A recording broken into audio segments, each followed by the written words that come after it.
यापासून अवघ्या 8 किलोमीटर अंतरावर आल्यानंतर या रस्त्यावर आपल्याला अशी भले मोठे खड्डे बघायला मिळत आहेत। खरं तर 2 दिवसापूर्वीच इथले खड्डे काही प्रमाणामध्ये बुजवण्यात आले। अर्धा फूट खोलीपर्यंतचे इथले खड्डे होते, परंतु हे खड्डे आता मातीचा भराव टाकून बुजवण्यात आले। तर देखील पुन्हा एकदा खड्ड्यांचं साम्राज्य पडायला सुरुवात झालेली आहे आणि असे वाहनं जी आहेत ही वाहनं अक्षरशः खालीवर होत हे पुढच्या दिशेने जात आहेत। मोठी वाहनं, त्याच्या मागच्या बाजूला जर आपण बघितलं तर छोटी छोटी वाहनं, अनेक वाहनं या खड्ड्यामध्ये फसतात देखील आहेत। दुचाकीस्वार यावरनं पडतात देखील आहेत आणि हा जो मातीचा भराव टाकलेला आहे याच्यामुळे चिखल होऊन गाड्या स्लिप होण्याचं प्रमाण देखील वाढले।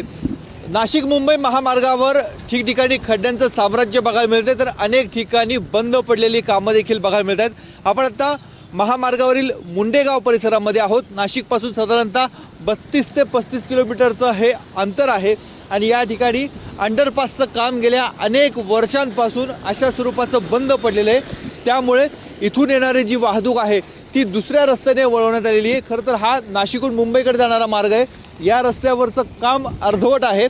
त्यामुळे दुसऱ्या बाजूने म्हणजे मुंबईकडून नाशिककडे येणारी जी वाहतूक आहे त्याच मार्गावरनं दुहेरी वाहतूक सुरू आहे आणि त्याच्याच पलीकडच्या बाजूला जर आपण बघितलं तर हा जो रस्ता आहे हा 6 पदरी होणार आहे। म्हणजे नाशिकहून मुंबईकडे जाणारे 3 पदर आणि मुंबईहून नाशिककडे येणारे 3 पदर असं त्या रस्त्याचं देखील काम चालू आहे। हे नाशिक मुंबई महामार्ग आहे जिथे अनेक ठिकाणी खड्ड्याचं साम्राज्य आहे। आपण बघतोय रस्त्यावरनं नागरिक वाहन चालकांना गाड्या चालवता येत नाही आणि अशा परिस्थितीमध्ये जे वाहनं आहेत हे वाहनं मोठमोठी अवजड वाहनं रॉंग साईडने जात आहेत, त्यामुळे अपघाताची दाट शक्यता आहे। खरं तर इथे पोलीस असणं आवश्यक आहे, मात्र या रस्त्यावर अनेक अंतरापर्यंत कुठेही पोलीस दिसत नाही आणि ही अशी अवजड वाहनं ही आपण बघतोय घिरट्या जशा घातल्या जातात तशा पद्धतीने ही अवजड वाहनं रस्त्यावरनं इकडनं तिकडे वळता आहेत।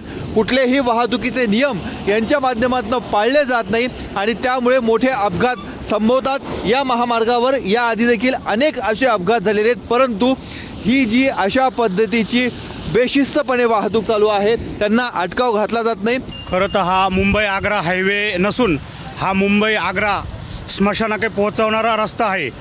इकडे बाजूला मोठमोठ्या क्रेशरचे कामं चालू आहे, इकडे मोठमोठ्या रेडीमिक्सच्या गाड्या अवजड वाहनं हे खूप मोठ्या प्रमाणात इकडे ये जा करतात आणि इकडे ही अशी अवस्था आहे की इकडं सरकार म्हणतं रस्त्याने सीट बेल्ट लावा, हेल्मेट घाला, परंतु अशा खड्ड्यात अचानक हे पाणी साचलेले खड्डे समजून येत नाही।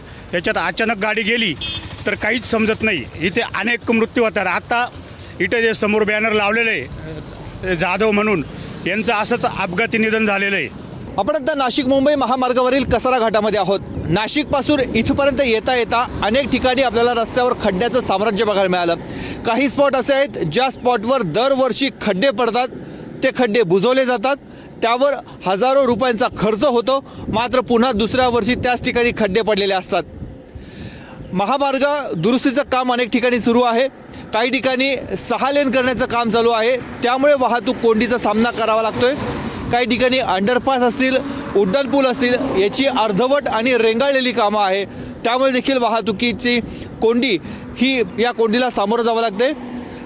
इथून प्रवास करणाऱ्या प्रवाशांना कुठल्याही अडचणीविना आपला प्रवास करता येणार का असे प्रश्न या निमित्तानं उपस्थित होत आहेत।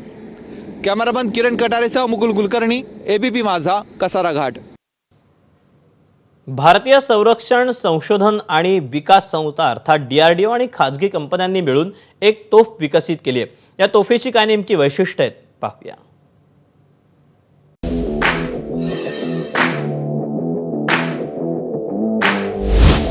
DRDOने एक अशी तोफ बनवलेली आहे ज्याला MGS असा म्हटलं जातं आणि हा एक इम्पॉर्टंट रोल प्ले करणार आपल्या डिफेन्स सेक्टरमध्ये।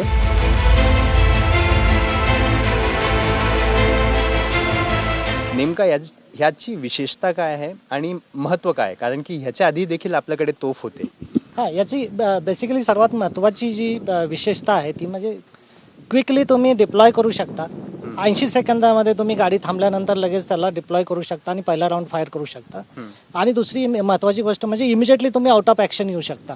तर 85 सेकंदामध्ये तुम्ही सर्व क्लोज करून इथून पळून जाऊ शकता. याची गरज यासाठी असते की इथून जेव्हा गोळा फायर होतो तेव्हा त्या गोळ्याचा ट्रॅक आयडेंटिफाय करून दुश्मनकडून सुद्धा तिकडून एक वेगळा गोळा येऊ शकतो. त्यासाठी याची ही एक महत्वाची रिक्वायरमेंट आहे की in action quickly and out of action also quickly.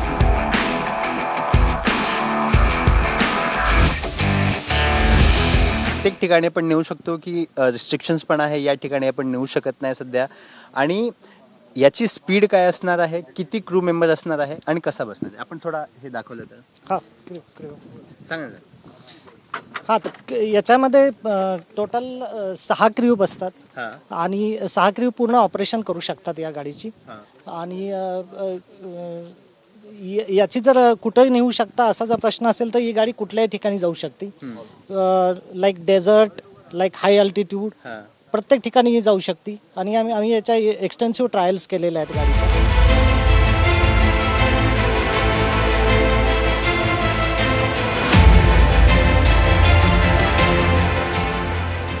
याची रेंज काय असते? आता याची जी रेंज आहे ही रेकॉर्ड ब्रेकिंग रेंज आम्हाला ऑब्झर्व झालेली. आणि अटॅक्स गनची रेंज अराउंड 47-48 किलोमीटर पर्यंत टेस्ट झालेला आहे. पण ही पर्टिक्युलर अटॅक्स गन जेव्हा आम्ही याच्यावर माउंट करून याचं टेस्ट केलेलं आहे, जे आमच्या ऑब्झर्वेशन मध्ये 46 किलोमीटर पर्यंत सक्सेसफुली गेलेलं आहे आणि अॅक्युरेटली फायर झालेलं आहे. ज्या स्पॉटला आपल्याला टाकायचा होता गोळा त्या ठिकाणी तो पडलेला होता. आणि गोळा पडल्यानंतर तो साधारणतः 50 स्क्वेअर मीटरचा एरिया डिस्ट्रॉय करू शकतो. आणि हा एका मिनिटामध्ये 6 फायर्स होऊ शकतात. सर जर बघायला गेलं तर हे काय नेमका, हे बुलेट किती बुलेट ठेवू शकतो आपण एका वेळी? गाडीचं नेमका वेट काय आहे? टोटल जे ऑब्झर्व झालेलं आहे सगळ्या सिस्टम डिझाईन करून डेव्हलप करून जेव्हा माउंट केले तेव्हा 30 टन हे ऑब्झर्व झालेलं आहे. आणि याच्यामध्ये हे स्टॅबिलायझर्स डिझाईन केलेले आहेत.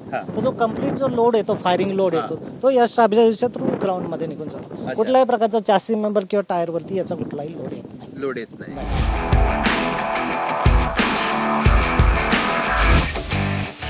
देशच्या डिफेन्स मध्ये हे कधी जाणार आहे?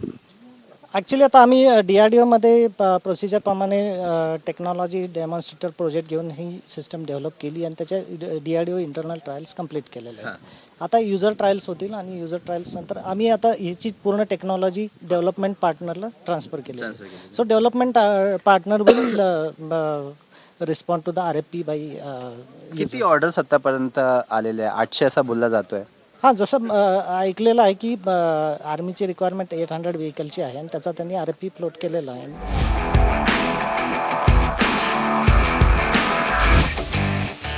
कल्याणीचं काय नेमका सर? हा जो वरचा जो पोर्शन आहे, ही जी गन आहे ही आमची जी सिस्टर लॅब आहे ARD त्यांनी डेव्हलप केलेली गन आहे थ्रू कल्याणी.